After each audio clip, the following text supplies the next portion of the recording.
Talia, may padala po, registered mail. Hindi ko na kailangang lingunin pa si Manang Josie. Kilala ko ang kanyang tinig. Isang matamis na paalala ng aking nakaraan. Tanging connection ko na lang sa tahanan ng aking pagkabata. Bahagya akong ngumiti, abala sa pag-aayos ng kumukulong potsero sa kusina. Ang aroma ng kamatis, saging na saba, at karne ay pumupuno sa buong bahay, ang paborito ni Ephraim. Salamat, Manang. Pakilagay na lang po sa mesa. Sagot ko. Puno ng pag-asa ang dibdib ko ngayon. Bago ako pumunta sa kusina, tinawagan ko ang fertility clinic. Sigurado na ang initial consultation para sa IVF. Inaasahan ko na ito ang simula ng bagong yugto ng aming buhay. Isang panibagong pilit upang iligtas ang aming pag-iibigan at, higit sa lahat, ang dignidad ko sa mata ng kanyang pamilya. Isang matalas na kutob ang nagpatigil sa paghihiwa ko ng repolyo. Nagtataka. Hinugasan ko ang aking mga kamay at lumapit sa marmol na mesa kung saan nakapatong ang sobre. Hindi ito ordinaryong liham. Mukha itong opisyal. Selyado ng logo ng isang malaking bangko. Nang buksan ko ang papel, para akong sinampal ng isang hindi nakikitang kamay. Final Demand and Foreclosure Notice. Bumalik ang aking diwa sa mga katagang iyon. Nanginig ang aking mga mata habang binabasa ang mga detalye.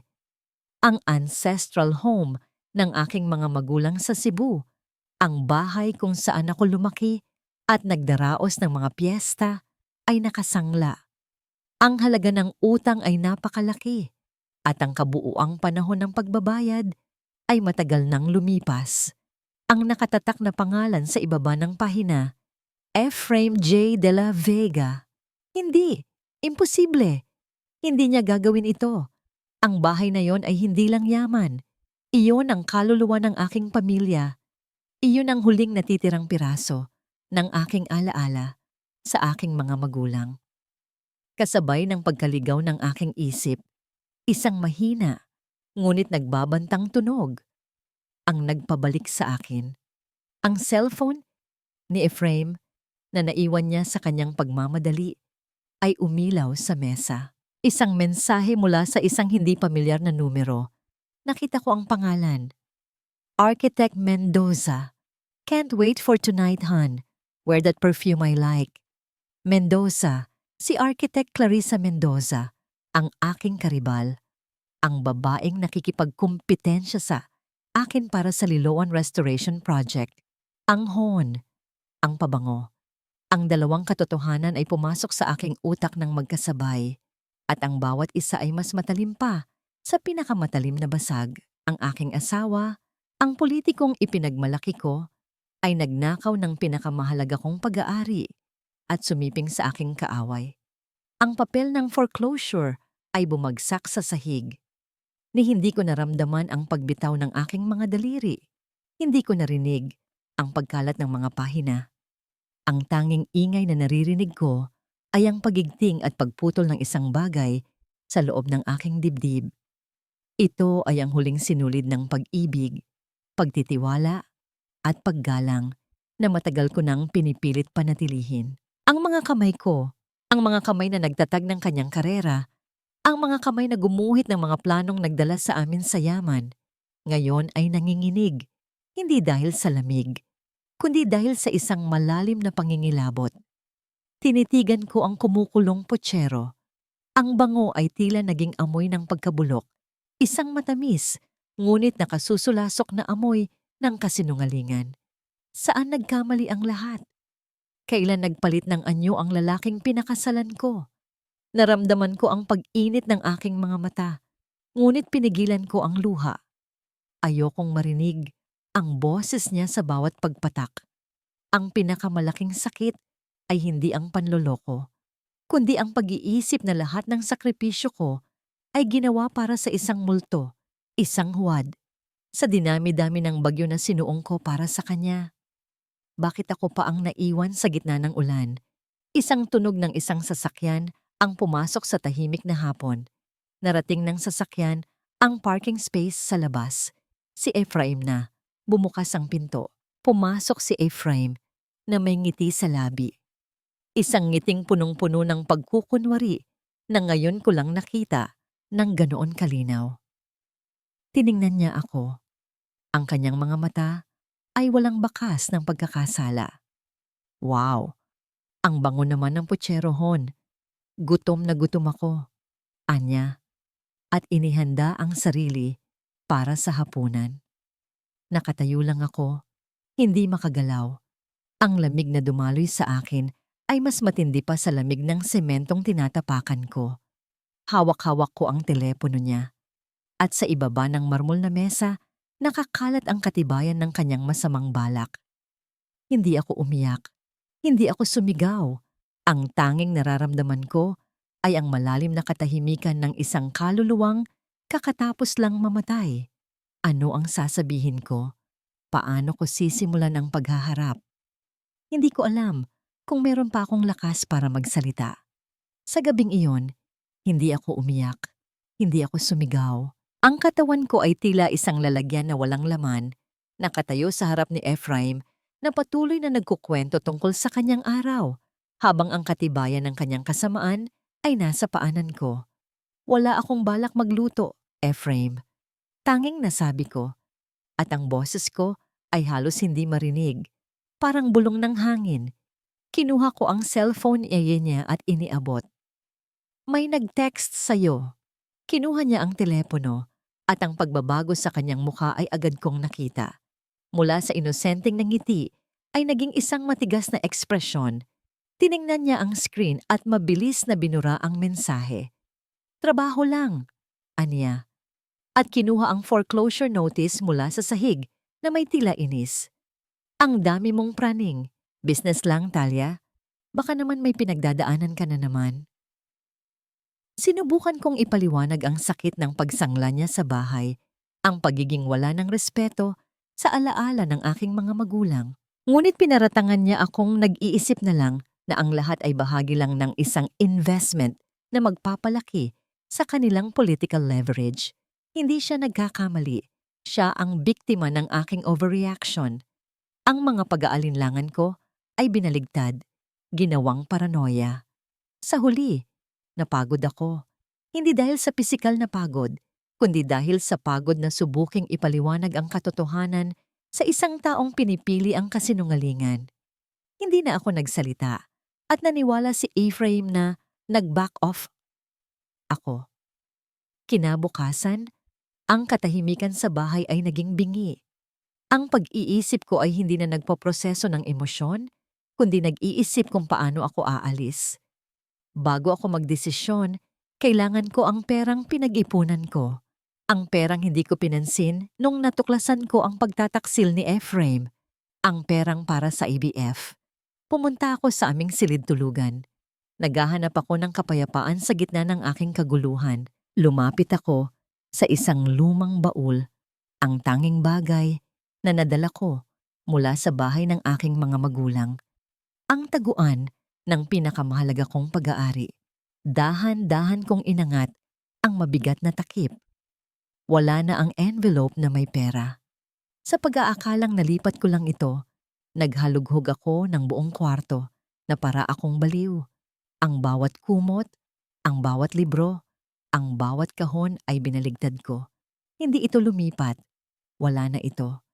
Ang lahat ng pagod ko, ang bawat gutom na tiniis ko para lang makapag-ipon, nawala. Ma'am, ano pong ginagawa ninyo? Nandoon si Manang Josie. Nakatayo siya sa may pinto. May pag-aalala sa kanyang mukha. Manang, ang pera ko. Nawawala. Ang pera na ipinambayad sana sa ospital. Pabulong kong tanong. Hindi ko na kailangang magpaliwanag. Alam niya ang tungkol sa mga pagtatangka namin na magkaanak, ang pangarap na itinago ko sa lahat. Tiningnan ako ni Manang Josie ng matagal at may awa sa kanyang mga mata. Ma'am, si Doña Imelda po. Humigpit ang hawak ko sa isang silya at ang kamay ko ay nanginginig. Siya? Kailan, Manang? Nung isang araw po pag-alis ninyo. Sinabi niya na maglilinis lang daw po siya sa kwarto ninyo. Narinig ko po siyang nag-uusap sa telepono Tungkol sa malaking utang na kailangan daw bayaran agad.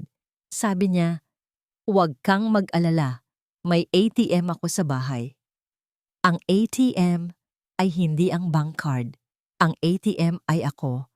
At ang pera na ninakaw ni Imelda ay ang pag-asa ko sa pagiging ina. Ang huling bagay na nagkokonekta sa akin sa isang pag-ibig na matagal nang patay. Hindi siya nagnakaw lang ng pera. Nagnakaw siya ng isang pangarap. Galit, hindi ko na kinaya. Bumaba ako. Nandoon si Imelda sa sala, nanonood ng isang telenovela, umiinom ng tsaa. Ang kanyang pagpapanggap ay nagdulot ng isang malamig na apoy sa aking loob. "Ibalik mo ang pera ko, ma." "Ang pera ko para sa IVF," mariin kong sabi. Binaliwala ang kanyang donya title. Binaliwala niya ako. Pinatay niya ang TV at tumayo. "Anong pera? Wala akong alam, Talia. Baka naman si Manang Josie mo ang kumuha. Huwag mong ako ang pagbintangan mo, ha?" Sa halip na ipagtanggol ako, siya pa ang nagalit. Ang walang kakwentahang kontrabida na ito. Tiningnan ko ang kanyang mga braso, ang mga alahas na suot niya, ang singsing na may malaking hiyas. Alam kong kakatapos lang niyang magbayad ng malaking utang sa sugal. "Alam ko, ma. Nakita ko ang sobre," sabi ko. "Kahit kailan, napakaburara mo, Talia. Huwag kang mag-eskandalo dito. Hindi ka na nga nagkaanak. Nag-iingay ka pa." Inayos niya ang kanyang damit at ang kanyang ngiti ay isang nakakasuklam na maskara ng pagkasuklam. Doon pumasok si Ephraim. Hinanda para umalis. May suot na mamahaling barong. "Anong gulo ito? Ma, Talia, ano na naman ba? Tignan mo yang asawa mo. Pinagbibintangan ako. Sabi ko sa'yo, walang pakinabang yan dito. Hindi ka pa ba nagsasawa sa pagiging baog niya?" Ang salitang iyon, baog, tumagos sa aking kaluluwa. Ang huling pag-asa ko ay inagaw. At ngayon ay pinaglalaruan pa sa harap ng aking asawa. Napatingin ako kay Ephraim, umaasa na kahit kaunti, ipagtatanggol niya ako. Ngunit nagkibit-balikat lang siya, walang pakialam. "Mamaya na kayo, ma. May importanteng meeting ako." Sa puntong yon, wala na akong lakas para magalit. Tanging malamig na puot na lang ang nanatili. "Bakit mo iiyakan ang perang yon? Kahit sandamukal pa ang pera mo, hinding-hindi ka magkakaanak. Tandaan mo yan, baog." Isinara ni Imelda ang pintuan ng marahas habang naglalakad siya papalabas. Naiwan akong nakatayo. Ang salitang baog ay umaaling-awngaw sa aking tainga. Ang pag-asa ay nawala. Ang tiwala ay nawala. Ang pera ay nawala. At ngayon, nawala na rin ang dignidad ko. Kung ang halaga ko ay tanging batay lang sa kaya kong ibigay, bakit pa ako mananatili sa bahay na ito? Naramdaman ko ang isang pagnanais na tumakbo, na umalis at hindi na lumingon pa. Ngunit pag-alis ko, saan ako pupunta? Ang bahay ng aking mga magulang ay nakasangla. Wala na akong matitirahan. Nasa gilid ako ng kusina. Ang luha na matagal kong pinipigilan ay nagsimulang dumaloy. Ngunit hindi ito luha ng kalungkutan, kundi luha ng galit na hindi na kayang ilabas ng katawan ko. Hinding-hindi ko ipapalit ang kaluluwa ko para sa bahay na ito. Ang gabi ay bumagsak sa Cebu, mabigat at maulan. Hindi ko pa rin mabitiwan ang salitang baog. Ito ang sumpa na inukit ni Imelda at kinumpirma ni Ephraim. Ang sakit ng katotohanan ay mas masahol pa kaysa sa isang pisikal na suntok.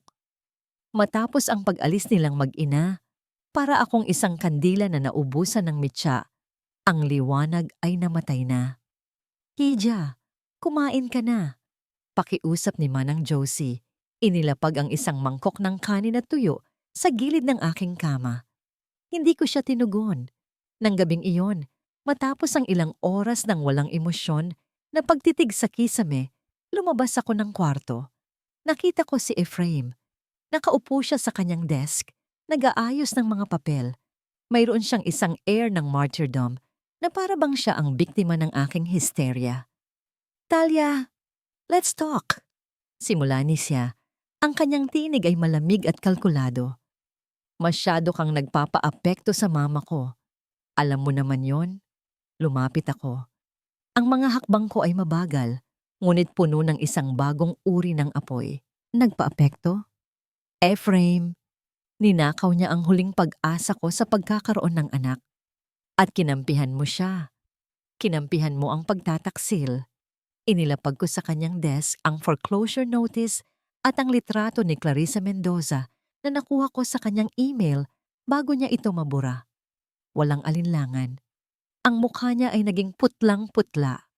Sige, Ephraim, ipagtanggol mo ang sarili mo. Tingnan natin kung gaano mo kakayanin ang kasinungalingan mo. Ngunit sa halip na humingi ng tawad o umamin, si Ephraim ay nagalit. Ang kanyang mukha ay nagbago. Mula sa politiko ay naging isang halimaw na nagkukubli sa likod ng mamahaling barong. Oo, may iba na ako. Sino ba namang hindi maghahanap ng iba? Kasi sawa na ako sa iyo, Talia. Sawa na ako sa isang baog na tulad mo. Ang salita ay tumama sa akin. Hindi sa tainga, kundi sa mismong kalagitnaan ng aking dibdib. Ang lahat ng sakripisyo ko, ang pagpapagal ko, ang mga luha ko, ay ginawa lang akong isang katawan na hindi na niya kailangan. Hindi ka pa rin magkaanak, hindi ka na nagpapakinabang. Ang kailangan ko ay legacy, Talia. Ang kailangan ko ay magaling na architect na tulad mo na magbibigay ng pera, hindi isang asawa na magpapabigat lang sa buhay ko. Doon na ako nawalan ng kontrol. Hinawakan ko siya sa kanyang damit at sinampal. Hindi malakas, ngunit puno ng matinding galit. Ang tunog ng sampal ay tila isang senyas para sa pagbagsak ng aming buhay. Huwag na huwag mo akong hahawakan. Sigaw niya at itinulak niya ako ng napakalakas. Bumagsak ako. Tumama ang gilid ng aking ulo sa gilid ng matigas na mesa. Hindi ko na naramdaman ang sakit. Naramdaman ko lang ang isang matinding kalungkutan na umikot sa aking tiyan. Nakahandusay ako. Nakatingin sa kisame. Ang lalaking pinakasalan ko, ang lalaking ipinaglaban ko, ay naging isang abuser.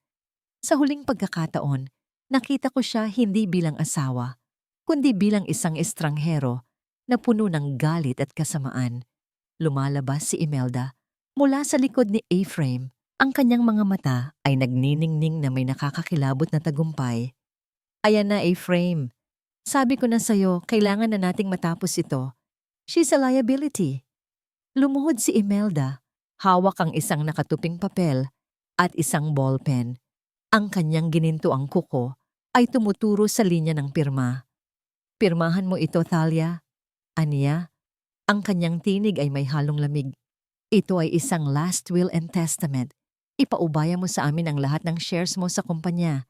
Ipaubaya mo ang lahat ng karapatan mo sa bahay na ito. Pumirma ka at makakalabas ka ng may dignidad. Hindi ka na namin guguluhin pa. Didignidad? Ang salitang ginagamit nila para takpan ang kasakiman. Ang papel ay tila isang laso na iniaalok nila sa akin. Nakahandusay ako sa sahig at ang ulo ko ay nagsimulang makaramdam ng matinding hilo. Ngunit sa paghilo na yon, isang kislap ng isang hindi inaasahang lakas ang dumating. Hindi ko alam kung saan ito nanggaling, ngunit alam ko na hindi ko maaaring ibigay sa kanila ang lahat. Hindi ako maaaring maging isang talunan. Pirmahan mo na, Thalia. Huwag ka nang maging matigas ang ulo. Sabi ni Ephraim, ang kanyang tinig ay nagbabalik na sa tono ng isang manipulator. Ang ballpen ay nakatutok sa papel. Ang aking kamay ay nanginginig. Ano ba ang mas masakit? Ang manatili sa impyernong ito? O ang umalis nang wala akong anumang ari-arian? Ang pag-alis ng may dignidad ay isang biro. Itinaas ko ang aking ulo. Tinitigan ko si Imelda. Hindi ako pipirma. Bulong ko. Walang lakas sa aking boses. Ngunit ang intent ay matigas. Hindi ko ibibigay sa inyo ang kumpanya na ako ang nagtayo.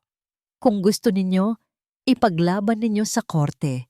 Hindi ako magiging willing victim ninyo. Nagulat ang mukha ni Imelda.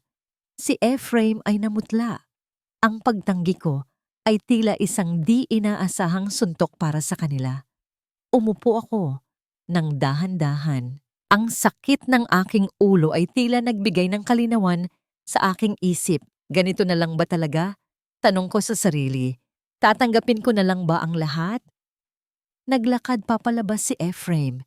Kinukuha ang kanyang jacket. Nagtataka siya. Makikita mo, Talia, wala kang magagawa. Banta ni Imelda, sumusunod sa kanyang anak. Sinisira mo lang ang sarili mo. You'll be sorry. Iniwan nila ako. Muling binalot ng katahimikan ng bahay. Pero sa pagkakataong ito, hindi na ito katahimikan ng kapayapaan, kundi katahimikan bago ang isang malaking giyera. Nakahawak ako sa gilid ng mesa. Ang sakit ng ulo ko ay nagpapahiwatig na may pinsala. Ngunit ang sakit na yon ay mas madaling tiisin kaysa sa sakit ng pusong binasag. Tiningnan ko ang ballpen na nasa sahig. Hindi ako pipirma. Hindi pa tapos. Kailangan ko ng tulong. Pero sino ang mapagkakatiwalaan ko?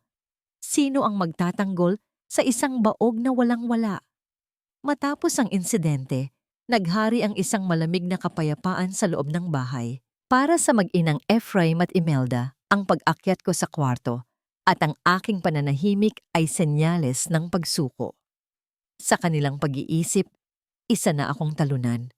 Wala na silang nakitang dahilan upang guluhin pa ako.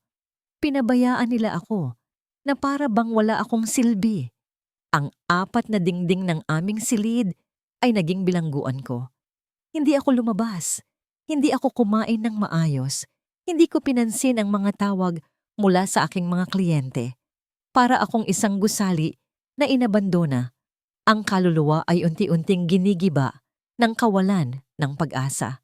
Sa tuwing nakikita ko ang sarili ko sa salamin, isang stranger ang nakikita ko. Isang babaeng walang buhay. Ang mga mata ay may bakas ng matinding kalungkutan. Ang mga sugat sa aking ulo ay gumagaling, ngunit ang mga sugat sa aking kalooban ay patuloy na nagdurugo. Isang hapon, habang nakaupo ako sa bintana, pinagmamasdan ang malakas na pagbuhos ng ulan. Narinig ko ang mahinang pagbukas at pagsara ng pinto. Pumasok si Manang Josie. Hindi siya nagsalita. Naglagay siya ng isang tasa ng mainit na tsaa na may halong luya sa tabi ko at marahang inalis ang kumot na nakabalot sa akin. Hija, hindi ka pwedeng magtago rito habang buhay. Ang kanyang tinig ay malambing, ngunit may awtoridad. Kilala kita. Kilala ko ang mga magulang mo. Hindi kayo madaling sumuko. Nagsimulang kumawala ang mga luha ko. Ang mga luha na hindi ko nailabas sa harap ni Ephraim ay dumaloy na parang baha. Manang, wala na po. Wala na akong kalaban-laban. Sila na ang nanalo. Ang bahay namin, nawawala. Ang pera ko, nawawala. Ang sarili ko, wala na. Marahang umupo si Manang Josie sa gilid ng kama. Hindi niya ako inalo ng matatamis na salita. Sa halip, kinuha niya ang aking kamay. Tinitigan niya ang mga gaspang na dulot ng aking trabaho bilang arkitekto, ang katibayan ng aking pagpapagal. Ang pera ay kikitain, ang bahay ay mabibili, ngunit ang pagkatao, ang dangal, ay hindi nababayaran. Anya, Hija, tandaan mo, ang iyong ama, nagtanim siya ng kabutihan sa mundo. Marami ang may utang na loob sa kanya. Hindi mo lang nakikita. Tumingin siya sa akin at ang kanyang mga mata ay nagdala sa akin pabalik sa isang matagal nang nakaraan. Naaalala mo si Attorney Leandro de Vera? Ang anak ni Aling Celia? Siya yung ipinadala ng ama mo sa Maynila para mag-aral. Nag-abogado, hindi ba? He's one of the best now. Napatigil ako, si Leandro, ang matalino at tahimik na bata na laging tumutulong sa mga gawaing bahay namin noong bata pa kami. Ang batang laging may respect sa akin. Hindi siya ang aking love interest. Isa siyang utang na loob na nag-ugat sa kabutihan ng aking ama. Ang koneksyon na yon ay mas matibay pa kaysa sa anumang koneksyon na gawa sa pera. Pero Manang, matagal na yon. Hindi na niya siguro ako naaalala. bakit niya ako tutulungan? Nag-aalinlangan pa rin ako dahil alam ng matatanda ang halaga ng utang na loob. Kahit kailan, hindi nalilimutan ng isang taong may dangal ang taong tumulong sa kanila. Giit ni Manang Josie. Ang trabaho niya ay batas. Ang ginagawa nila Ephraim ay labag sa batas. May kakampi ka, Thalia. Kailangan mo lang siyang tawagan.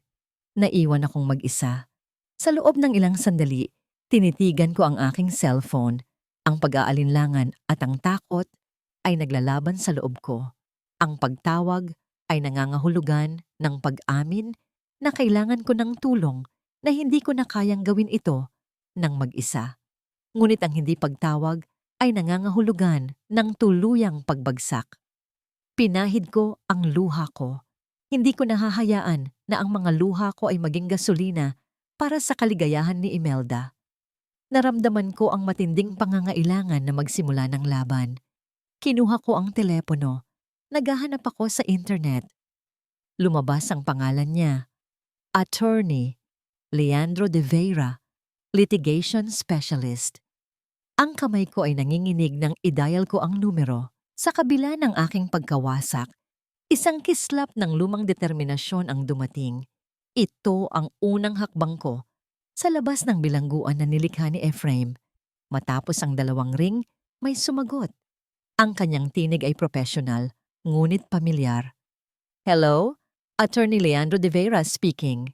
Inayos ko ang aking boses. Inalis ko ang lahat ng panginginig. Pinilit na maging matatag. Hello? Attorney Leandro de Vera? Si Thalia po ito, anak ni Architect Manuel. Baka po kailangan ko ng tulong ninyo. Wala siyang sinabi agad. Ang mahabang katahimikan sa kabilang linya ay mas nagbigay sa akin ng kaba kaysa sa anumang tunog. Sa sandaling iyon, ang tanging bagay na nagpapagalaw sa akin ay ang pag-asa na ang isang matagal ng utang na loob ay mas matimbang kaysa sa kasamaan. Sa kabilang linya, pagkatapos ng mahabang katahimikan, narinig ko ang paghinga ni Attorney Leandro. Ang tinig niya ay hindi na ang tinig ng bata, kundi ang tinig ng isang lalaking may bigat ng buhay at responsibilidad. Thalia, sabi niya, uuwi ako. Kailan mo ako gustong makita? Ang pagiging prangka niya ay tila isang malamig na tubig na ibinuhos sa akin, na nagpabalik sa akin sa katotohanan. Hindi ako nag-iisang lumulutang sa dagat ng aking problema. Pagkaraan ng 2 araw, nagkita kami sa Cebu. Hindi sa isang office, hindi sa isang sikat na restaurant, kundi sa isang tahimik na kapilya sa gitna ng liloan. Ang parehong kapilya na balak kong isama sa restoration project ko. Pinili ko ito dahil dito, alam kong walang makikinig at ang lugar ay may isang matibay na pakiramdam ng kapayapaan at kasaysayan. Si Leandro ay nagbago, mas matangkad, mas matipuno.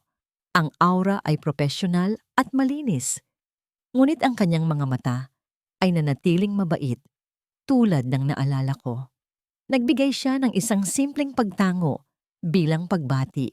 Walang hug, walang dramatics, tanging respeto. Pasensya na at nagugulo ko ang oras mo. Pabulong kong simula. Habang nakatingin sa isang stained glass window. Huwag mong isipin yan, Thalia. Utang na loob ko sa tatay mo ang lahat ng ito. Ito ang pagkakataon kong ibalik yon. Just tell me everything. At doon, nagsimula akong magkwento. Inilabas ko ang lahat. Ang pagtataksil ni Ephraim kay Clarissa Mendoza, ang pagsangla sa ancestral home, ang pagnanakaw ni Imelda sa perang para sa IVF, ang banta at paninira sa aking pagkatao. Hindi siya nagsalita. Wala siyang nakikitang paghusga. Ang tanging nararamdaman ko ay ang kanyang concentration. Nang matapos ako, naglakad siya papalayo sa akin. Nag-iisip siya. Malakas ang laban mo, Thalia. Anya, matapos ang ilang sandali. Hindi nila kayang gawin ang gusto nila nang walang kalaban-laban. Fraud, coercion, domestic violence, malalaking kaso ito. Pero kailangan nating maging matalino. Lumapit siya at ang kanyang mga salita ay naging isang estratehiya. Ang pinakamalaking pagkakamali ng mga taong tulad nila Ephraim at Imelda ay ang maging masyadong confident sa kanilang kasamaan. Akala nila, nag-iisa ka. Kailangan nating gamitin ang kanilang confidence laban sa kanila. Tiningnan niya ako. Ang kanyang tinig ay naging mas seryoso. Ang plano, magpanggap ka na talunan. Hayaan mo silang isipin na aalis ka na ng tahimik. Hayaan mo silang kumilos ng walang pag-iingat. Kailangan natin ng hard evidence ng misconduct ni Ephraim sa negosyo, lalo na sa mga government project. Ang pagsangla niya sa bahay mo ng walang consent ay simula pa lang. May iba pang mga deal na kailangan nating silipin. Napatingin ako sa kanya. Isang bagong determinasyon ang pumupuno sa aking loob. Paanong gagawin ko yon? Hindi nila ako papayagang hawakan ang mga papeles sa opisina. Hindi mo kailangang hawakan ang mga papeles. You are the architect. Kilala mo ang lahat ng proyekto. Ano ang pinakamalaking project ni Ephraim ngayon na may government funding? Tanong niya. Ang reclamation project sa may dagat. Ito ang pinakamalaking deal niya ngayon. Nakita ko ang mga contract, pero hindi ko alam kung saan nagpunta ang lahat ng pera. Ayon, sabi ni Leandro, ang kanyang mata ay nagniningning. Tingnan natin kung ang reclamation na yon ay isa lang ghost project na ginamit niya para mag-launder ng pera. Makinig ka, Thalia. Ikaw ang architect na pinagkakatiwalaan nila. Gamitin mo ang posisyon mo. Magbigay ka ng advice na magtuturo sa amin sa tamang direksyon. Ako ang iyong legal mind. Ikaw ang aming mata at tainga sa loob. Pero tandaan mo, Thalia, hindi lang ito tungkol sa batas. Ito ay tungkol sa self-preservation at justice. Inilabas niya ang isang lumang picture mula sa kanyang wallet. Ang kanyang ama at ang aking ama. Ang ngiti ni Architect Manuel ay tila isang pagpapala. Hindi lang ito utang na loob. Thalia, ito ay pagbibigay pugay sa dalawang matapat na tao. Ipaglalaban kita, pero kailangan mong maging matatag. Hindi ka na ang dating Thalia. Kailangan mong maging isang strategist. Pumayag ako. Tumayo ako. Hindi na isang biktima, kundi isang babaeng may plano. Pag-uwi ko, sinalubong ako ni Ephraim sa may pinto. Ang kanyang muka ay may bakas ng kaba. Tinitingnan ako kung may dala ba akong subpuena. Saan ka galing? Tanong niya. Ang kanyang tinig ay malamig. Tiningnan ko siya. Tinago ang lahat ng puot. Ngumiti ako ng tipid. Isang ngiti na walang emosyon. Naglakad-lakad lang. Nag-iisip. I need to think about my future, Ephraim. Tila nakahinga siya ng maluwag. Naniwala siyang nag-iisip akong umalis. Naniwala siyang sumuko na ako. Maling akala. Binalik ko ang aking maskara. Ang laro ay nagsimula na. Sa gabing iyon, hindi ako natulog. Ang buong isip ko ay nagpaplano. Ephraim, Imelda, Clarissa. Hindi pa tapos ang laban. Ang mga sumunod na araw ay naging isang masalimuot na pagtatanghal. Ginampanan ko ang papel ng isang asawa na defeated at naghahanap ng closure. Ngumiti ako ng tipid. Nagtanong tungkol sa trabaho ni Ephraim nang hindi nagpapakita ng anumang pag-aalinlangan.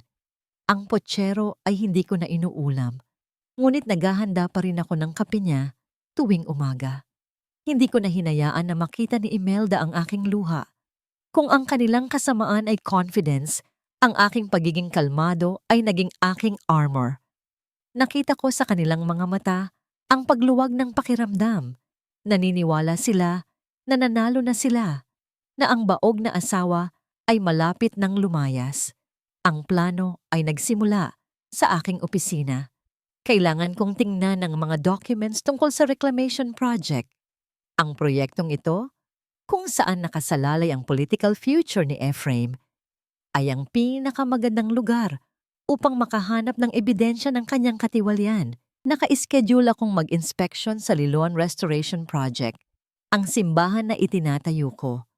Sinuportahan ni Ephraim ang pagpunta ko na para bang nagpapakita siya ng sympathy para sa aking huling pagsisikap bago ako umalis. Ngunit bago ako umalis, nagdala ako ng isang old flash drive na itinago ko sa loob ng isang vintage na pulseras. Ito ang magiging imbakan ng evidence ko. Sa aking opisina, ang lahat ay tila normal. Nag-iisa ako. Lumapit ako sa computer ni Ephraim na iniwan niyang nakabukas sa kanyang folder ng reclamation project. Ang password ay hindi niya binago. Ang bawat document ay puno ng mga discrepancy. Ang cost of materials ay overpriced ng triple.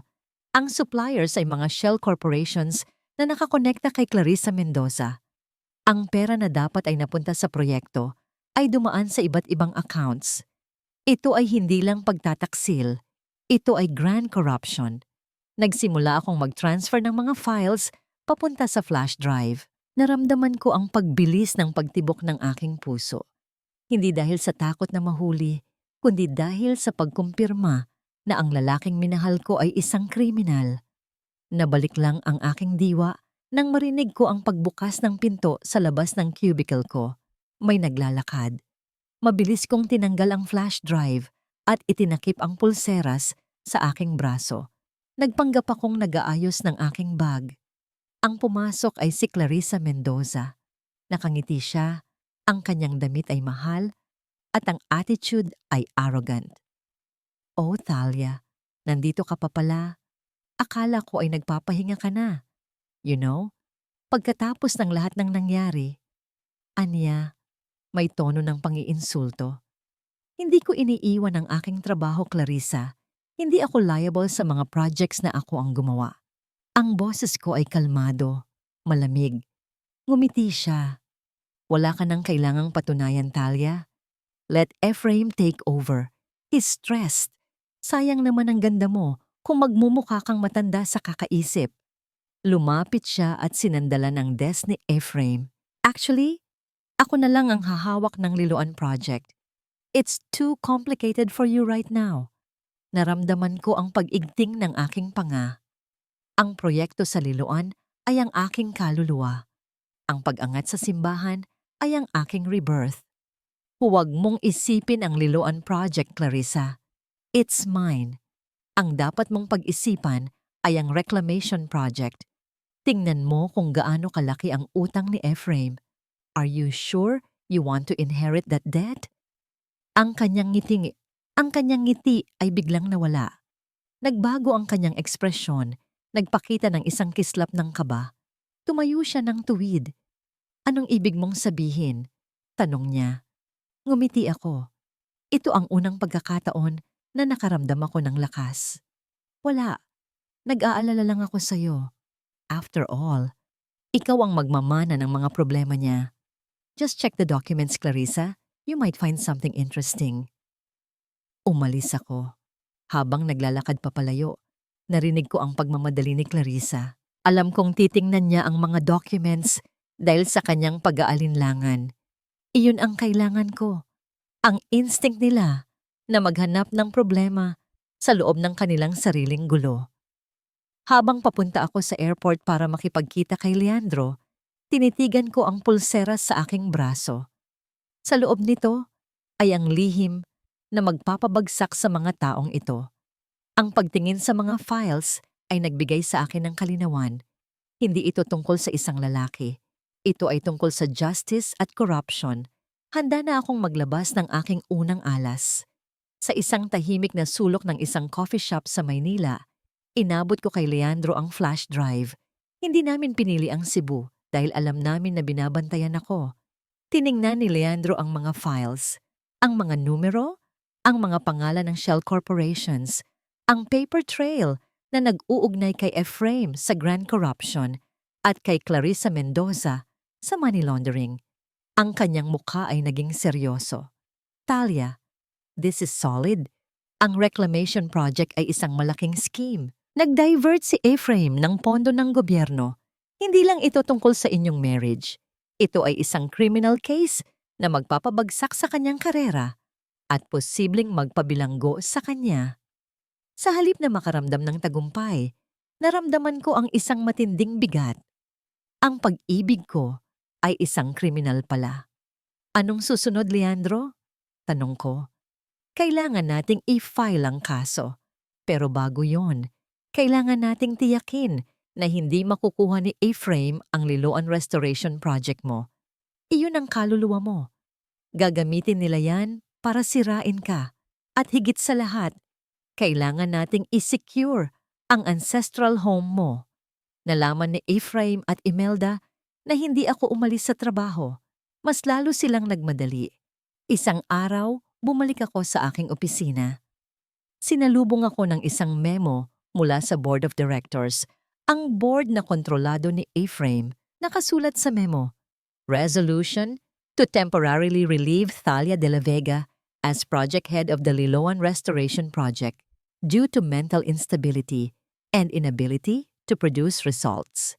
Ang kanilang pang-iinsulto ay direct. Ginagamit nila ang aking pagkabigo sa pag-aanak at ang trauma ko upang sirain ang aking professional life. Kaya mo yan, Thalia. It's a trap. Hayaan mo silang maging confident. Pabulong na paalala ni Leandro sa telepono. Hindi ako nag-react. Nagsuot ako ng itim na damit at pumunta sa Liloan Restoration Site. Ang simbahan ay nakatayo sa tabi ng dagat. Ang kanyang mga bato ay patunay ng history at resilience. Nandoon si Ephraim at si Imelda. Oh, nandito pa rin pala ang baog. Bati ni Imelda. Ang kanyang tinig ay mapanlait. Huwag kang magpakapagod, Thalia. It's Clarissa's project now. Mas may alam siya sa mga modern designs kaysa sa old-fashioned na utak mo. Tumingin ako sa simbahan. Ang bawat laryo, ang bawat disenyo ay galing sa puso ko. Ito ang sacrifice ko, ang pagpapagal na inialay ko para sa sining at kultura. Ephraim, sabi ko, ang aking tinig ay kalmado. 1 linggo na lang at mag-expire na ang foreclosure notice sa bahay namin. Alam mo kung gaano kahalaga sa akin ang bahay na yon. Ang kanyang mukha ay nagpakita ng kaunting guilt, ngunit mabilis niya itong inalis. Huwag kang mag-alala. We'll sell it to a new buyer. Magbabayad ka ng utang mo. Hindi na. Ako na ang magbabayad ng utang, sabi ko. Nagtawanan sila. Bayaran? Saan ka kukuha ng pera? Wala ka ng power sa bank account mo, Thalia? Sigaw ni Imelda. Ngumiti ako. Ang ngiti ko ay hindi ngiti ng tagumpay, kundi ngiti ng isang tao na wala nang mawawala. Ang Liloan Project ay napakahalaga. Ito ang kaluluwa ko. Kung gusto ninyong sirain ang kaluluwa ko, wala akong magagawa. Pero kung may natitira pang paggalang sa akin, ibalik mo ang ancestral home ko. I'll pay the debt in exchange for my freedom. Ibibigay ko sa inyo ang shares ko sa kumpanya, pati na rin ang pag-aari ko sa bahay na ito. Pumirma kayo sa agreement na ito at magkakaroon kayo ng kontrol sa lahat. Pero sa isang kondisyon, wala na kayong pakialam sa akin. Ibibigay ninyo sa akin ang bahay ng aking mga magulang na wala ng utang. Nagtinginan silang mag-ina. Ang kasakiman ay nagningning sa kanilang mga mata. Ang pagkuha ng shares ko at ng bahay namin ay mas matimbang kaysa sa ano pa mang revenge. Pumapayag ako. Sabi ni Ephraim, mabilis. Hindi siya nag-iisip. Hindi niya alam na ang aking shares sa kumpanya ay wala ng halaga dahil sa kanyang corruption. Naglabas ako ng isang simple one-page agreement na ginawa ni Leandro. Pipirmahan nila ito. Isang kasunduan sa batas na sila ang magiging legal owners ng lahat ng aking assets at liabilities. Dahil sa kanilang kasakiman, naniwala silang nagbigay ako ng truce. Ito ang pinakamalaking pagkakamali ninyo. Nang gabing nilisan ko ang mansion ni Ephraim, hindi ako nagdala ng anumang maleta. Ang tanging bitbit ko ay ang flash drive sa aking pulseras, ang aking dignidad, at ang susing title ng ancestral home ng aking mga magulang na ibinigay ni Leandro. Ang kasakiman ni na Ephraim at Imelda ay naging aking kaligtasan. Good riddance. Ang huling salita ni Imelda habang nakatingin siya sa aking likod. Si Ephraim ay nasa tabi niya, abala sa pag-aaral ng asset transfer agreement na pinirmahan niya. Umaasa na siya na ang magmamay-ari ng lahat ng aking shares sa kumpanya. Hindi ako lumingon.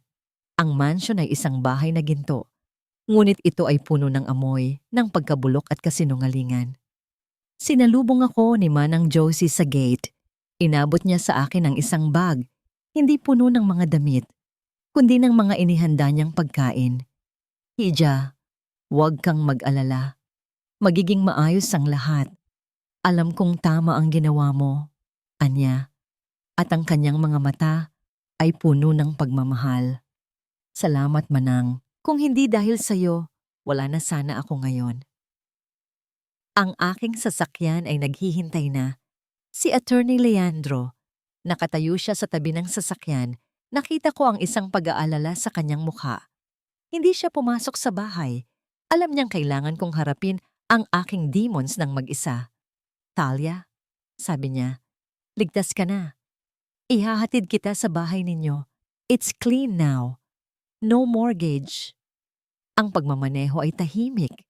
Hindi siya nagtanong tungkol sa aking nararamdaman. Alam niyang ang aking katahimikan ay ang aking defense mechanism. Ang kanyang respect sa aking privacy ay nagbigay sa akin ng isang sense of security na hindi ko naramdaman sa loob ng mahabang panahon. Nang makarating kami sa ancestral home ko, naramdaman ko ang isang matinding kaligayahan. Ang bahay ay luma, ngunit puno ng alaala. Ang amoy ng old wood at sea air ay mas matamis kaysa sa mamahaling perfume sa mansyon. Pumasok ako. Ang lahat ay nakalagay sa tamang lugar. Walang mamahaling furniture, walang mga crystal chandeliers. Tanging ang mga libro ng aking ama, ang lumang piano ng aking ina. Ito ang aking kanlungan, ang sanctuary na matagal nang ninakaw sa akin. Salamat, Leandro.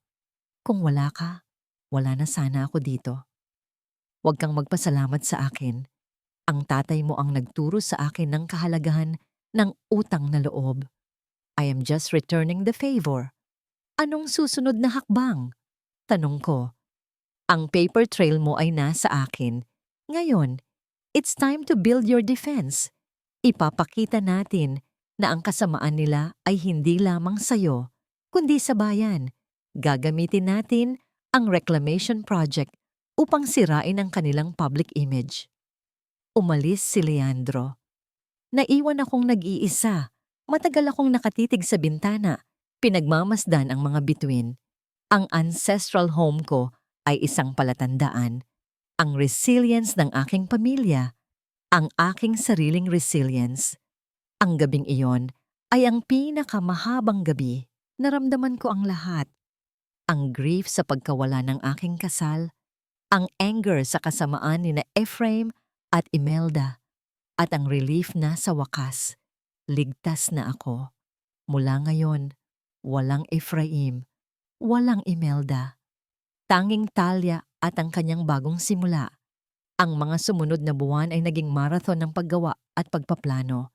Sa pamamagitan ni Leandro, nag-file kami ng kaso para sa annulment batay sa psychological incapacity ni Ephraim at kasabay nito, isang anti-graft case batay sa mga evidence na nakuha ko.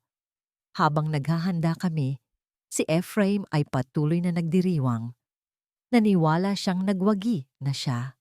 Ang kanyang campaign ay naging mas agresibo. Si Imelda ay nag-shopping at nagpakita ng mas marami pang jewelry. Ang kanilang kayabangan ay umabot na sa tuktok ng Cebu.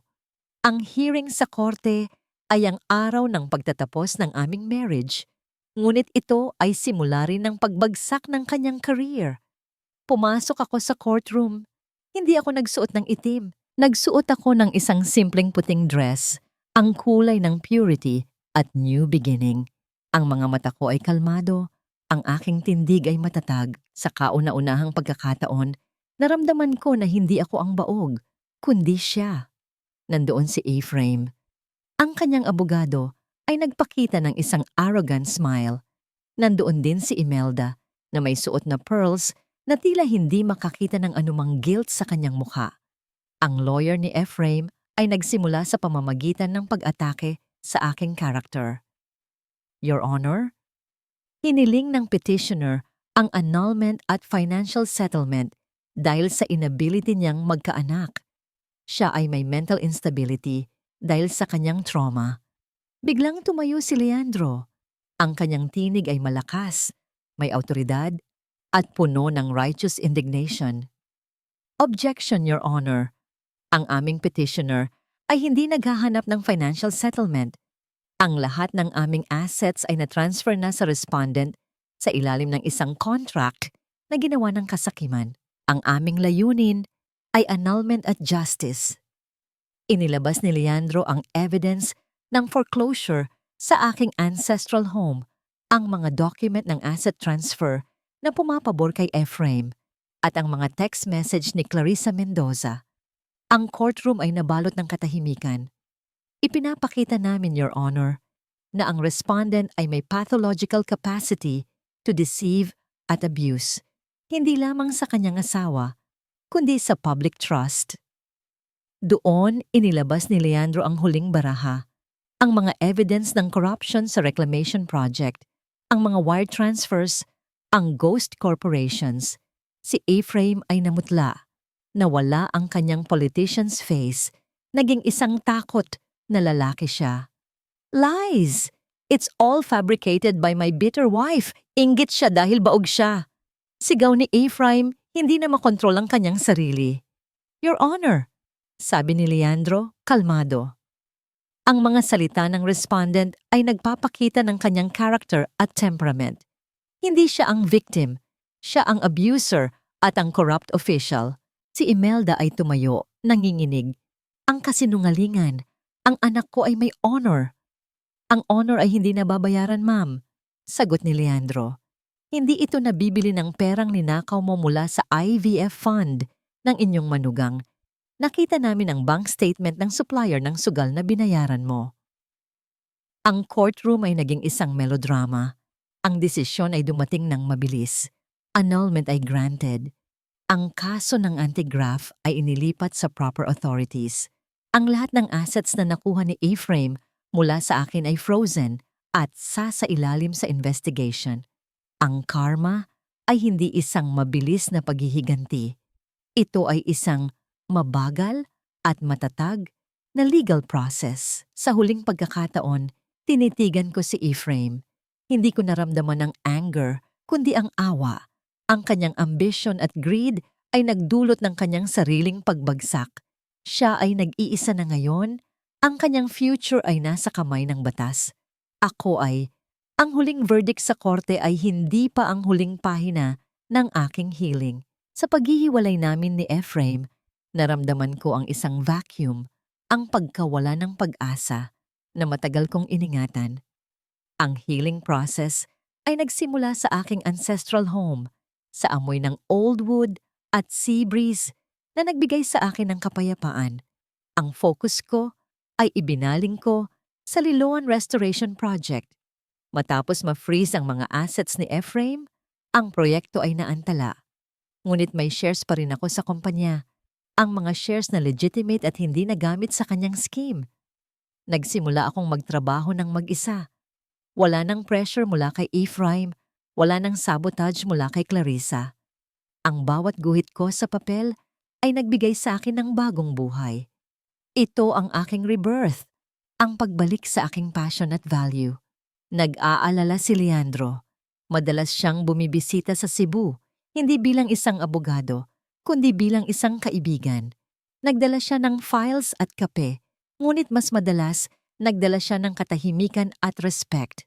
Ang project na ito ang magpapakita sa kanila kung sino ka talaga, Thalia. Sabi niya, habang tinitingnan niya ang initial sketch ng simbahan. Hindi ka lang isang asawa. Ikaw ay isang genius. Isang araw, bumisita ako sa mansion ni Ephraim. Hindi na siya nakatira doon. Nasa custody na siya, naghihintay ng trial para sa graft charges. Ang bahay ay for sale na. Nandoon si Imelda, nawala ang kanyang designer clothes at expensive jewelry. Ang kanyang mga mata ay puno ng galit at desperation. Nasisiyahan ka na ba, Thalia?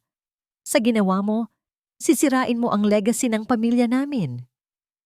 Ang legacy ng inyong pamilya ay nawala na, Imelda.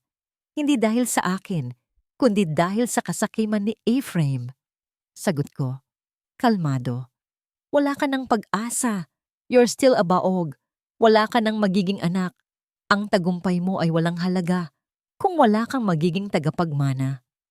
Ang mga salita niya ay tumagos, ngunit hindi na masakit. Sa halip, naramdaman ko ang awa. Wala na siyang magagawa kundi ang magsumpa at magsalita ng masasamang salita. Ang aking legacy ay ang aking work, Imelda.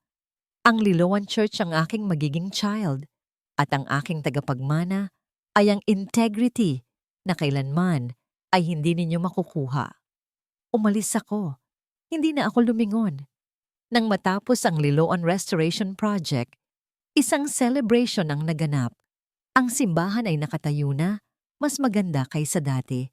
Ang mga bato ay nagpapakita ng isang bagong pag-asa. Ang design ko ay nagbigay ng bagong buhay sa historical site. Ang crowd ay malaki. Ang mga tao ay nag-applaud. Nandoon si Leandro, nakatayo sa likod, nakangiti. Tumingin ako sa simbahan. Ito ang aking child. Ang bawat guhit, ang bawat disenyo ay nagpapakita ng aking strength at resilience. Sa sandaling iyon, naramdaman ko ang isang fulfillment na mas malaki pa sa anumang marriage o family. Ako ay successful, independent, at free. Lumipas ang 3 taon. Ang aking buhay ay naging isang masterpiece ng discipline at peace.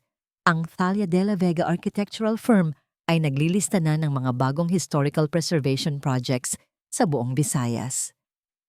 Ang ancestral home ko ay hindi lang naging sanctuary. Ito rin ang aking opisina. Ang amoy ng kape, old wood, at sea air ang aking araw-araw na inspirasyon. Ang Liloan Church ay naging isang landmark, isang simbolo ng resilience. Isang hapon, nakatayo ako sa baybayin, malapit sa simbahan. Niyakap ako ng hangin ng dagat. Naramdaman ko ang kalayaan. Hindi ko kailangan ng sinuman upang kumpletuhin ako. Ang kapalaran ng mga kontrabida ay dumating sa kanila. Si Ephraim ay napatunayang guilty sa graft and corruption. Ang kanyang political career ay natapos. Ang huling balita na narinig ko ay naghahatid siya ng kape sa loob ng bilangguan, isang shadow ng kanyang dating self. Si Imelda, matapos maubos ang lahat ng kanyang assets sa mga legal fees at sugal, ay napilitang bumalik sa barong-barong na matagal na niyang tinakasan. Ang kanyang karma ay hindi pisikal na parusa, kundi ang pagbagsak mula sa status na matagal niyang ipinagmalaki. Ang patawad at ang wala, akong naramdamang galit. Ang patawad, the two, ay hindi para sa kanila. Ito ay para sa akin. Ang pagpapalaya sa aking sarili mula sa bigat ng past. Nagkaroon ako ng final talk kay Leandro. Sa loob ng 3 taon, naging siya ang aking konfidante, ang aking legal shield, at ang aking pinakamalaking cheerleader. Thalia, sabi niya, habang nakaupo kami sa labas ng aking opisina, ang Liloan Project ay napakahusay. Ang iyong legacy ay matatag na. I'm proud of you. Hindi mo pa rin binabayaran ang legal fees mo, biro ko. Ang utang na loob ay hindi mababayaran ng pera. Sagot niya, ang kanyang mga mata ay puno ng respect. Pero seryoso, Thalia, are you happy? Mas masaya ako, Leandro. Wala akong anak. Pero ang impact ng aking work ay mas malaki kaysa sa isang pamilya na hindi ako nabigyan ng pagmamahal. Natagpuan ko ang aking halaga sa aking mga kamay, hindi sa aking matris. Ang aming relasyon ay nanatiling dalisay, isang platonic love na nakabase sa respect at shared values. Walang hug, walang intimacy, tanging respect at admiration. He is my pag-asa, ang proof na ang kabutihan ay umiiral. Bilang pagtatapos, itinatag ko ang tanikala ng Puso Foundation, the Chain of Heart Foundation, isang organisasyon na gumagamit ng aking architectural firm at profits upang tulungan ang mga kababaihan na victim ng domestic violence na makapagsimula muli. Ang huling scene ay naganap sa sunset. Nakatayo ako sa veranda ng aking ancestral home, nakatingin sa dagat. Hawak ko ang aking sketchpad. Ang hangin ay malambing. Ang ancestral home ay naibalik na sa orihinal na kagandahan. Ang healing ko ay tapos na. Ang rebirth ko ay kumpleto na. Hindi ko natagpuan ang aking kaligayahan sa isang bagong asawa. Natagpuan ko ito sa pagpili na mahalin at respetuhin ang aking sarili at sa pagtulong sa ibang kababaihan na mahanap din ang kanilang sarili. Ang tunay na pag-ibig ay hindi isang bagay na ibinibigay sa iyo ng iba. Ito ay isang bagay na itinayo mo sa sarili mo, bato sa bawat bato, tulad ng isang simbahan na matibay laban sa lahat ng unos.